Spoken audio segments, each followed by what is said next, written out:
मित्रों नमस्कार। कल हमने बातचीत की थी सतयुग, द्वापर युग और कलयुग की, और हमने देखा था कि कैसे युगांतर में आदमी के सोच में परिवर्तन आते जाता है, और ये आएगा ही, क्योंकि केवल आदमी में वो क्षमता दी है जिसमें कि वो विकास कर सकता है, और 3 आयामों में आदमी विकास कर सकता है। हमने कल देखा था आदि भौतिक, आदि दैविक और आध्यात्मिक। ये 3 हमारे स्तर हैं, और इसके साथ मिलाए हमें पदार्थों का जगत, वस्तुओं का जगत यानी पशुओं का जगत, पक्षियों का जगत, और हमारा खुद का जगत तो है ही। फिर हमें ज्ञात तो मिला ही हुआ है, कुछ ऐसा मिला है जो हमेशा अज्ञात रहता है, और इस अज्ञात के रहने की वजह से हमें उस तरफ जाने की इच्छा होती है, और हम उस तरफ बढ़ते जाते हैं। इसी को हम कहते हैं प्रगति। प्रगति हर स्तर पर होती है, चाहे वो दैविक हो, आत्मिक हो, आध्यात्मिक हो।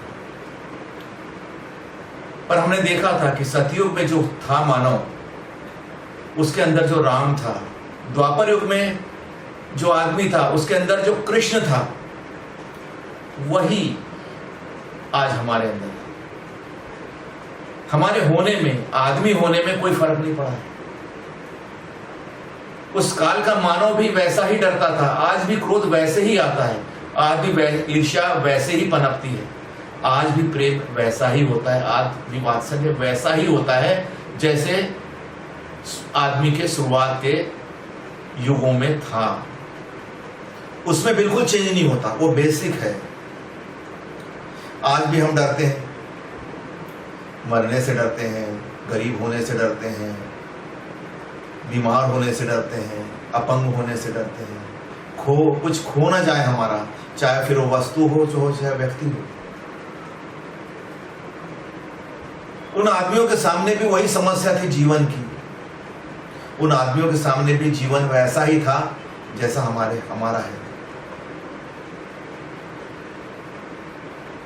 तो जहां तक आदमी का सवाल है उसमें कोई फर्क नहीं है, पर जहां तक उन्नति का सवाल है, प्रगति का सवाल है, जहां तक सोच का सवाल है, वो बदल चुकी है। और इसलिए कलयुग में जैसा कि बताया कि गीता में लिखा है, स्वाध्याय स्व का अध्ययन।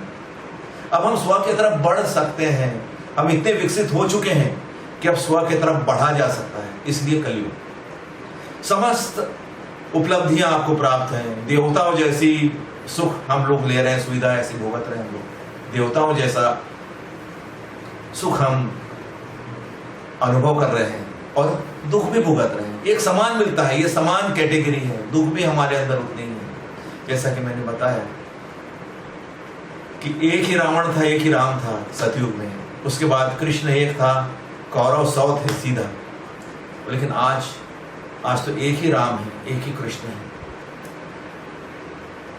लेकिन शत्रु जो है वो करोड़ों में है, क्योंकि तीनों स्तरों के शत्रु हैं। आप देखिए, कोई भी जो लेयर है आपके हमारे अंदर की, उसमें शत्रुतापूर्ण या जो हमें दुख दे सकता है वो कम नहीं है।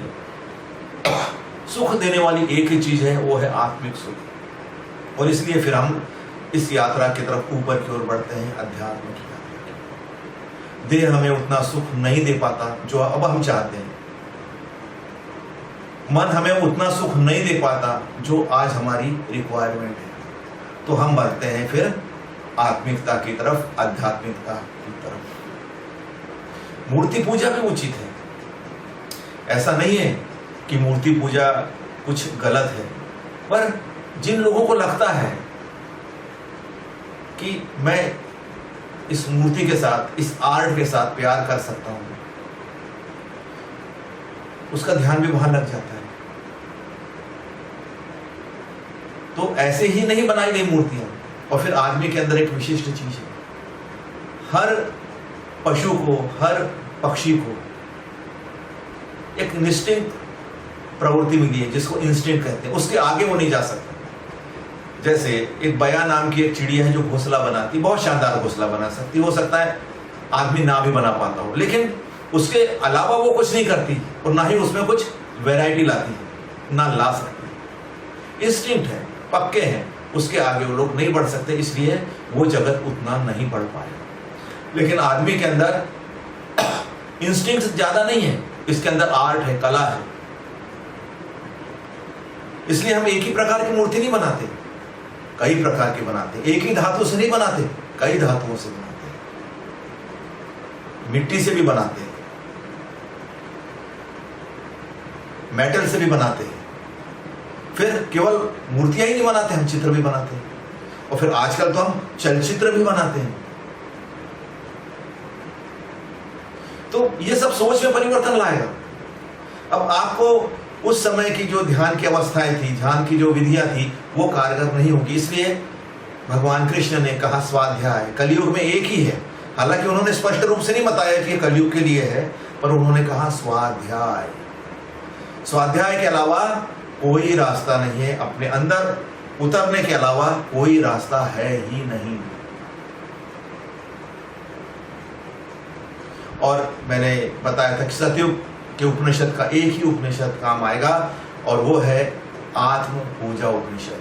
पूजा की जगह आप इसको ध्यान भी बोल सकते हो, क्योंकि आज पूजा यानी वर्शिप कहलाता है और ध्यान यानी मिलना कहलाता है। तो ये सोचिए कि आत्म ध्यान उपनिषद, नाम आप कुछ भी रख लीजिए, हेडिंग से उतना फर्क नहीं पड़ता जितना कंटेंट से पड़ता, उसके अंदर जो सामग्री है उससे पड़ता है। तो वो जो 17 सूत्र थे उनके बारे में हम बात करेंगे, एक एक करके एक एक सूत्र लेते हुए हम बात करेंगे कि कैसे आज के जमाने में वही आपको एक आत्मिकता की रास्ता दिखला सकता है। क्योंकि हमें पढ़ना है, हमारे लिए हमारी एक बहुत बड़ी जिम्मेदारी है मनुष्य होने के नाते कि हम आत्मिक स्तर पर बढ़ें।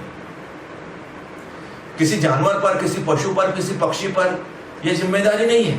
उनको दिमाग नहीं दिया, उनको मन नहीं दिया है, लेकिन हमें मन के रूप में उपहार मिला है, और ये उपहार कभी अभिशाप भी हो जाता है। जैसे मैंने बताया कल भी, आप लोग बहुत अच्छे से जानते हो कि सुख भी दुख में मिलता रहता है और दुख भी सुख में बदलता रहता है। ये कालांतर में ये चलता रहता है। तो हमें पहले तो सीखना है विधि बहुत महत्वपूर्ण है, क्योंकि आदमी के अंदर प्रवृत्ति नहीं है, कला है। उसकी हर चीज कलात्मक होती है। आप देखिए कला में क्या होता है, कला में हमें लगातार सीखना पड़ता है, और सीखते सीखते कला निखरती रहती है, वो निखरते ही जाती है। पैदल चलने वाला आदमी कब अंतरिक्ष में जाने लगा, ये क्या कला ही तो है चलने की, आगे बढ़ने की, ऊपर जाने की। और फिर हमारे लिए कई जगत खुले हुए हैं। जैसे आप कहो फिजिक्स, जैसे कहो आप केमिस्ट्री, जैसे कहो आप मैथमेटिक्स, जैसे कहो बायोलॉजी।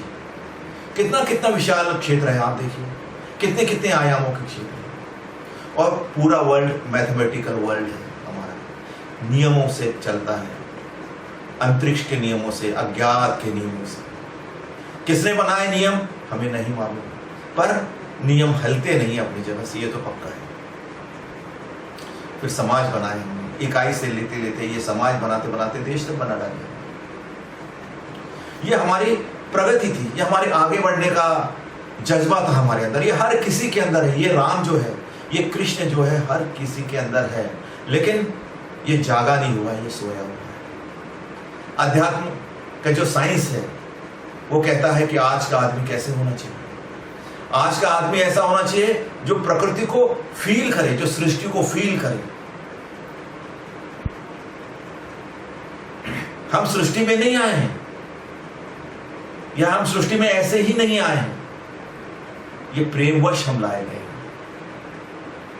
हम इस यूनिवर्स का एक भाग है, और ये यूनिवर्स भी हमारा एक भाग है। हम उसके छोटे भाग है, वो हमारा बड़ा भाग है। इसको वो जीवन को उत्सव के रूप में मनाएं, लेकिन तभी मना सकते हैं हम लोग उत्सव के रूप में जब हम स्वतंत्र महसूस करें। अभी तो हम विचारों में, चिंताओं में, बीमारियों में, आशाओं में, आकांक्षाओं में, सपनों में, और सपनों के टूट जाने में, आकांक्षाओं के बिखर जाने में इतने बिखरे हुए हैं कि अभी तो फेस्टिविटी, उत्साह, उमंग और उत्सव की बात ही नहीं होती। तो ये क्षेत्र हमें ले जाता है, आध्यात्मिक क्षेत्र ले जाता है हमें उमंग, उत्साह और शांति की तरफ। तो मैं फिर से आपको बतला दूं कि केवल 2 ही उपाय हैं। उपाय तो एक ही है, खुद को जानना, खुद के अंदर जाना, चाहे फिर आप वो सेल्फ रियलाइजेशन कह लो, इनर जर्नी कह लो, अंतर यात्रा कह लो, अध्यात्म की यात्रा कह लो। पर यही कलयुग का एक महत्वपूर्ण देन है कि इसमें केवल यही चलेगा। आप खुद देख सकते हैं पूजा पाठ और कर्म कांड में कितना पाखंड आ चुका है। आप खुद देखिए क्या वहां निर्दोषता रह गई है। आप खुद इस बात को सोचिए और विचार कीजिए कि हमें कहाँ चलना है।